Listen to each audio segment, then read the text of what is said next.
If you were to put together a list of the outstanding basketball coaches in Southern Illinois, at the top of the list may well be Rich Herrin.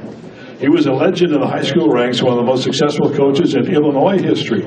29 seasons at Oakville and Benton High School, produced 616 victories, 21 regional tournament champions. 4 of his teams went undefeated in the regular season. Then he did what some thought was unthinkable. A high school coach taking over a Division I basketball program.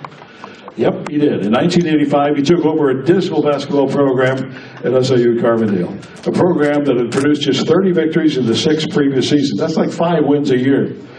He did it reportedly for less money than he was making as a high school coach.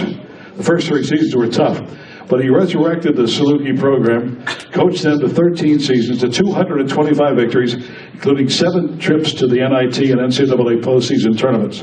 The Salukis won a record 3 consecutive Missouri Valley Conference championships, postseason championships. And despite 3 hip surgeries, 2 back surgeries, a pacemaker, Rich Herrin can't stay away from coaching. After leaving SIU and not coaching for a few years, he got back in the gym and coached Marion High School for 4 more years.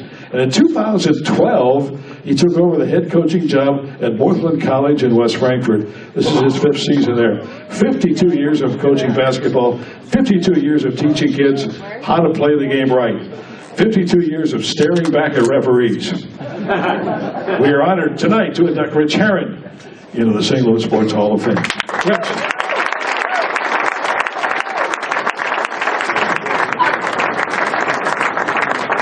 Great seeing you here tonight. Great to be here. I can tell you that right now. We did this 25 years ago down in Carbondale, I think. Well, can't tell you when, where, but I remember it. And So let me ask you, after 29 years in the high school ranks, you come up to SIU, and you had 3 seasons in a row where you guys won 20 or more games. 1 season where you had 26, and I think an RPI, somewhere in the top 40.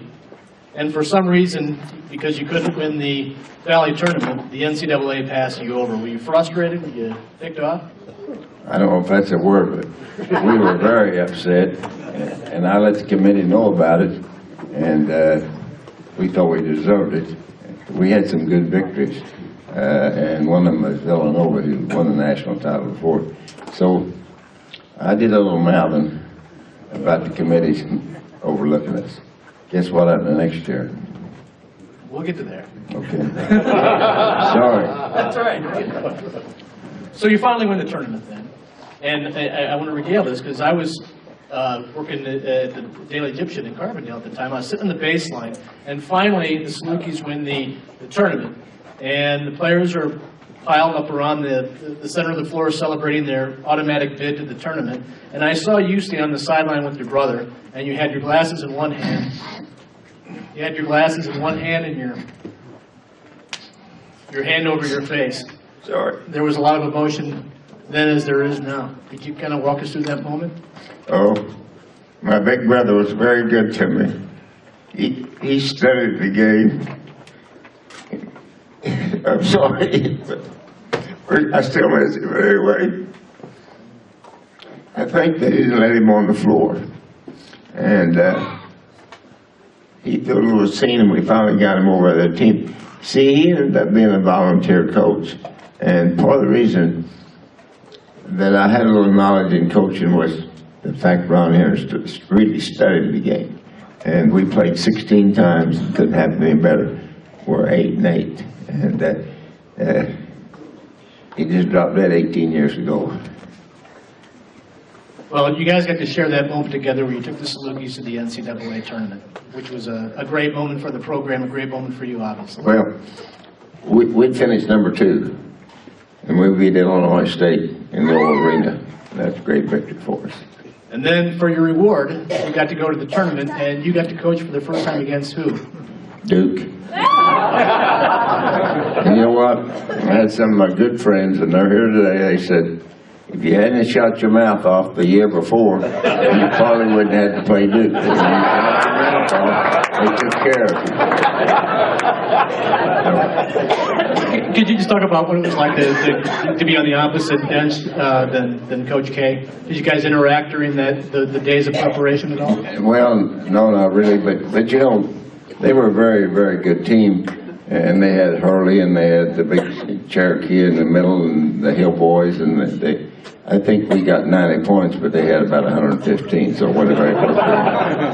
But it was enjoyable, I can tell you that right now. It's an exciting time to be there, and even though we got beat pretty bad. You sent a few players to the NBA. You had Ashraf, you had Chris Carr. Who's the third one that I'm drawing a blank on? Ashraf Ahmad, actually,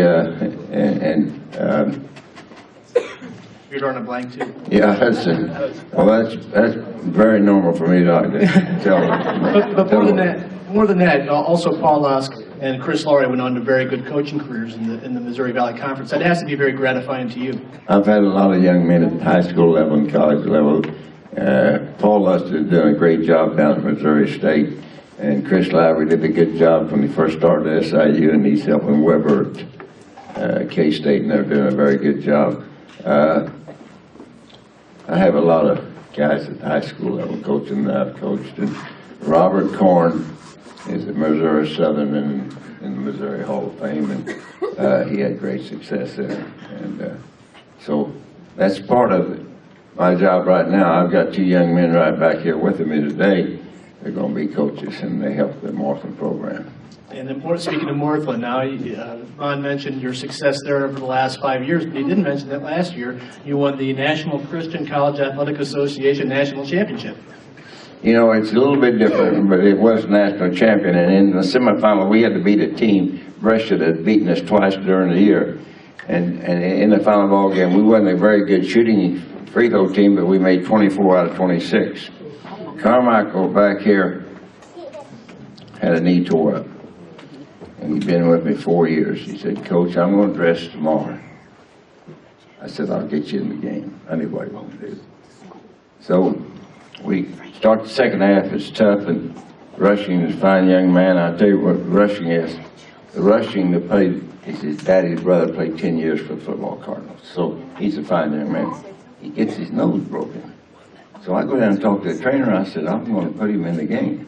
And I found out there wasn't the ball, so I found out quickly. He said, "You can't put him back." Michael played 12 minutes from one leg, had 8 points. We won the basketball game. Wow. Look at the national champion. That's right. Fantastic. Well, Coach, great to see you. Can I make one statement? Please. The only reason I had success, I had great coaches, and I had a lot of talent. A lot of talent. A lot of coaches don't have the talent I had, but I had tremendous talent. Rich Yonkers, 61-2, and Doug Collins, who's as good a color manager in the NBA. I coached those in high school. No doubt about it. And, you sure had an influence on them as well. Welcome to the St. Louis Sports Hall of Fame, Rich Herrin. Thank you. There you go, Rich.